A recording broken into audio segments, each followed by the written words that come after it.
All right, let's continue with our discussion on MLA citations. We left off here in this slide, so let's start from here. And I was discussing how to cite in your papers, specifically for you guys, but also in general, of course, for MLA. Again, one, in parentheses in the actual text of your paper, and then two, a full works cited page for each citation you use in your paper. Let me take a look at an example, or let us take a look at an example here. Here's one of my older papers from back when, a couple years ago. And don't worry about the text specifically, but look at the citations I have for some of the stuff here. So here I have a citation here. I quoted somebody, I think. Yeah, I quoted this debutant here. And here I have his last name. And then, of course, the page number of where I got this citation. Here's another one here. But the most important thing that I want you to notice is that look at the citations itself, right? So here, after the quote, or after the paraphrase of whatever it is I did that we've been discussing, I have the last name of the author and et al. Now, for those of you who don't know, I might as well just cover that here. Et al. Means that there's more than one author, but there was at least 3 or more, and instead of having to put all of their last names here, I just did et al, and that just lets the reader know that there's more authors. All that means is Latin for and others. So debutant and others, and then the page number, right? So if we go to the actual citation down here, you'll see that there was debutant Bernard here, or sorry, debutant Lovejoy and Catherine, etc., etc. There was a bunch of authors. Instead of having to list them all, I just did the last name of the first author and then the page number. If most of the time you'll just have this, one author, page number, Fuchs 153, right? Whatever the case, as you can see, every time I used a source, anytime I quoted somebody, I paraphrased them, I summarized, whatever, like we mentioned, I have a citation here. So read 62, here's another one. But the idea is, for every single citation I have in this paper, at the very end of the paper, when I was done, I have a works cited page for every single citation. There is not a single citation in this paper that I didn't use that isn't listed here. And that's what I want to get across to you, okay? You only cite here if you use them in the actual paper. So for instance, if I didn't use this source here, I should not have it in my paper, okay? That could be considered plagiarism, so be careful of that. Anyways, anytime I use a source, I have this cited here in more detail. So here we have Austin, right? And I use Austin in my paper. Let's look for it. Where do I use Austin?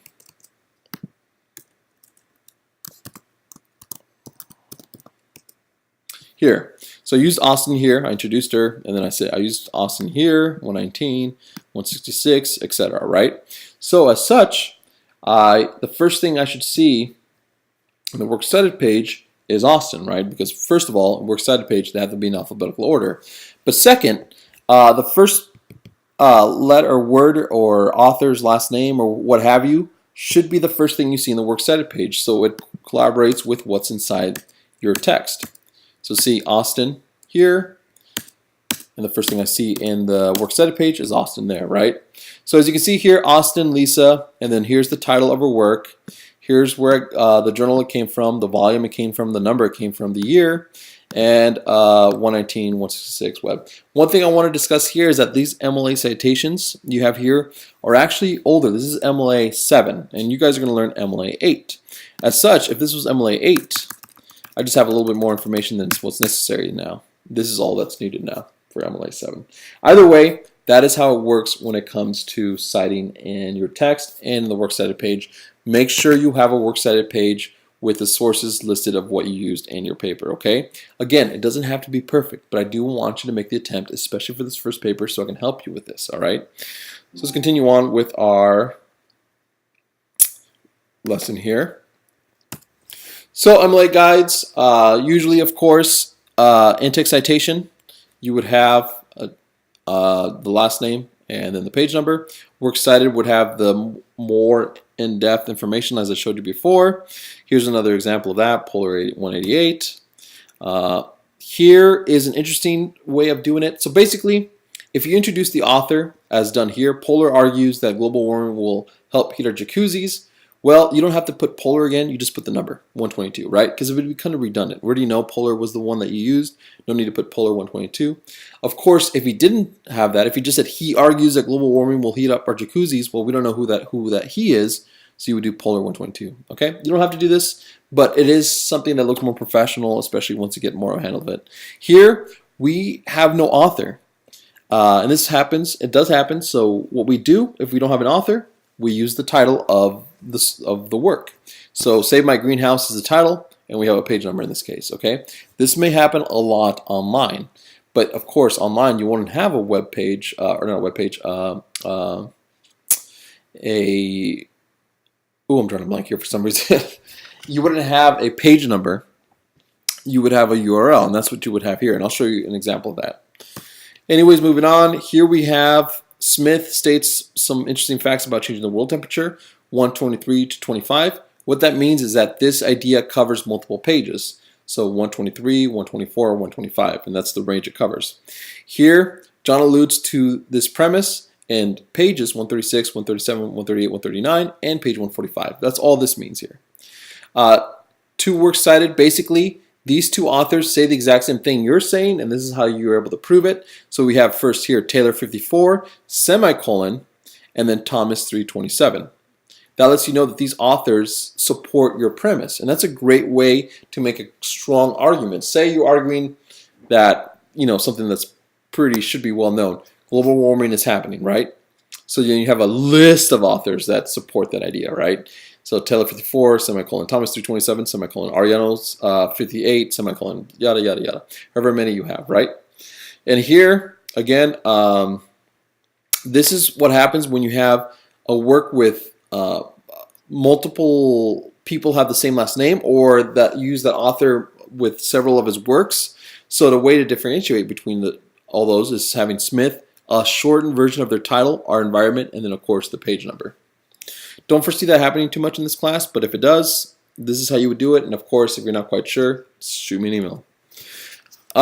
Here's some in-text citations for electronic sources. Okay, now this is important. So, say you have an electronic source. This video is uploading, but say you have a source that, and let's go to something, I don't know, CNN.com, right? Oops, whatever. We'll just go here, right? And you want to use CNN, and you want to use, I don't know, here, great. You want to use this article here, right, for your work. And as I told you, it's the same thing. You're going to use this article, and we have an author here, right, Alana Petrov. So we're going to for sure. Sometimes. Please, no need for that. So of course, that if you're going to cite something, let's just say we're going to cite it right here, right? So we're going to use her last name, right? Petrov. That's how you spell it, yeah. But we don't have a page number, right? It's online. Oh my gosh, you're super right. How are we supposed to, we're supposed to have two parts for MLA, so we can't just leave it at that with the author. What do? What you do is use the shortened version of that URL. So in this case, CNN.com. Think of this as your page number online. And there, we're done. That is how you would cite an online article. The last name of the author, and then whatever the shortened URL is. In this case, CNN.com. Here would be OlympicInstructor.com. This one would be YouTube.com, right? That's all you would do. Now, you may also find instances where you don't have an author's last name, right? You want to use this article, but you have no idea, there's no author. So what do? You're like, oh no, we need an author for this. So, but I have the shortened URL, sure, because if it's online, it'll always have an URL here, a web address here, right? But I don't have an author. Well, you use the title, okay? So here, we're going to try to use this one, right? We're like, oh man, we need to use this. So we have a title here, though. We have MLA Formatting and Style Guide. That's the title of this web page that we want to use. So I'm not going to use the whole thing. I'm just going to use a partial one because we don't need to write the whole thing, just enough for us to understand it. What is this? Formatting? Yeah, formatting. Oops, we went the wrong way. formatting. And we could do the whole thing in style guide, but that's enough for our purposes. MLA formatting, and of course, owl.englishpurdue.edu. And there we go. Done. That is how you cite sources from online. Okay? If there's no author, no big deal. We cite the title and the URL. There's an author, great, as we had it before with the CNN article. Fantastic. Then we will cite the author's last name and the shortened URL. Okay? That is what you would do for in-text citations. And of course, if you have an in-text citation, here you will need to cite it in the works cited page. And this is also a good time to talk about the Purdue OWL, I suppose. So you saw me use the Purdue OWL as an example, and this is what I'm going to have linked for the second week. I want you to try to use the Purdue OWL, and in fact, I'm going to have an activity for you guys on using the Purdue OWL because this is a really good resource for you. Now, one thing I also wanted to mention is our book, The Academic Writer, has references on how to cite correctly in MLA in the back of the book, starting on page 337. So if you want to use the writer's reference there, well, 339 technically, and that'll go over MLA citations for any kind of thing you need to cite, both for the works cited page. But MLA guide is great. The Purdue OWL, for their MLA guide is a fantastic way of doing this. So if you have any kind of citation issue that you're not quite sure about, especially for electronic sources, so here I went to the MLA formatting style guide. Well, let's go for the beginning. So if you go to the Purdue OWL, here's the main website, which I'll have it linked. Go to course MLA guide down here, and then there's also APA guide if you need that. And then you'll get this page, which I cited earlier. And of course, here's all the different formats for you to cite and how to cite it correctly. Electronic sources is probably the one you're going to want to click on because those are the ones that a lot of students need help with, and those are the ones that you're not too sure about. And this shows you exactly how to cite any type of source you may need for electronically, right? So there's even a way to cite a tweet, and of course a YouTube video, which you will have to cite for your first assignment because you're using a YouTube video, right? This is how you would cite it. Use this as a template if you're not quite sure. So you copy this over to like a Word document here, and then let's just create another page here, and then here's the template. And so now you can just copy this template for whatever video you're going to use, right? So as you can see here, the first thing you do start with is a title, whatever the title is, YouTube uploaded by whoever the actual username was, right? It's not actually a real name, it's always just a username, the date it was published, and of course the URL. So let's take an example. Let's do this. Let's go to YouTube real quick. And in this class, I'm using a video here for us to look at, this one right here, right? So say we were going to use this video for our first assignment, and I needed to cite it, right? So how do we cite it? Well, first, we're going to cite it with the title, and this is the title right here. Whoa. Let's just make this correct. Times New Roman, because that's what I'm asking from you guys. 12-point font size is enough, please. And then, of course, it needs to be in quotes, because it's the title. And then it's going to be a period here. And then YouTube, because that's the platform. Oop, you there. And then we're going to italicize that here. Then uploaded by, oops, of course, the T is capitalized.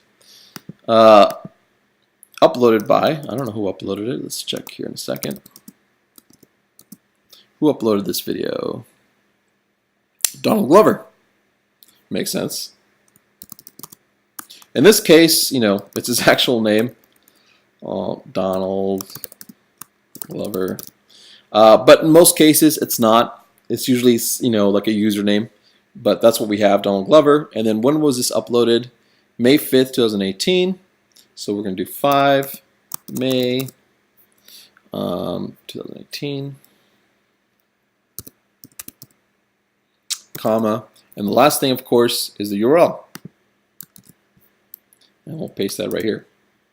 Bam, done. So how would we cite this in the actual text? Well, like so. Childish Gambino. You can do the whole title, but that's enough because that correlates with this right here, see? And then, of course, youtube.com. And that's how you'd cite in the text. Okay? And that's how you'd cite your video. So you'll do the exact same thing with whatever video you chose for this assignment. And for any future assignments, whenever you use a YouTube video, that's exactly how you would cite. And look at this source, as this really does help you figure out how to do it. And of course, ask me questions if you need help with this. But the idea is that you want to practice this as much as possible, okay? So back to our election here, works cited page. I already went through pretty well. Here's, of course, an example of a works cited page, which I already showed you here. And you've got to make sure to have this, of course, for your revised draft, at least when you turn it in to me. And here's just a different way. All right, so the last thing I want to cover is MLA 8, the new rules. They were changed in 2006, so pretty recently. I've been used to MLA 7 all my life for the most part, and it took me by surprise when they changed this. But oh well, all they really did is basically streamlined it, right? So here we have the new way of doing it. Here's Jacobs, Allen, The Pleasures of Reading an Age of Distraction, Oxford Up, 2011. Here was the old way. All they did was take away the print because in our digital age, I guess it doesn't really matter if it's printed or online. And they also took it away where it was published, like the city. So here they just kind of streamlined it. Really, the only thing you have to realize or need to remember or keep in mind are these right here. The list. Basically, when you're trying to cite something in your works cited page, this is the list you need to kind of follow when you're citing it. First that comes in is the author. Then the title of the source, which is the title. Then the title of container, which if it's in a journal, this is what we're going to. Then if there's other contributors, like an editor. Then a version or a number. Then a publisher. Then a publication date. Then a location. So basically, if you don't have an author, oh well, you go on to the title, right? It's either one or the other. Usually MLA loves authors, so that's what you want. But of course, in our digital age, in our when it comes to using websites, doesn't mean it's a collaboration, so there's no one author, so you have to go with the title. But basically, this is the way you use you cite things in MLA. It's all about making it more easier to use, more streamlined, easier to see. So here you see author, title, publisher, year. That's because the other information wasn't there. We had an author, we had a title. We didn't have any other containers though. We didn't have other contributors. There was no version, there was no number. There was a publisher, I believe, right? Yep. And then there was a year. Publication date. Location mainly means online location. So if it's not an online work, there's not going to be a URL, right? If it is, for the most part, there will be a URL. But since this was just a book, this is all we had. And as you can see, but it follows that list. Here's the website, right? Same thing. Here's an author, here's the title, and here's the location. But what is missing here? A date. Now, sometimes you may have a date, but if you don't, and that's perfectly fine, it happens, what you do need is to add this though. Oops. Dot, please. D. All that stands for is no date. That's it. Now, if there was a date, great. Like let's say there was a date here. 5 May 2015 maybe is when they made it. Oops. There. So you have the date here of whenever that was created. So if we went over here and we found a date, I don't know, that doesn't really give us a good date, then great, you would have it here. If not, totally fine, then you just put ND, no date. Either way, you'll always have something there, just either the actual date. If not, if you can't find it, no big deal. Just put N.D. and that's it, no date. Okay?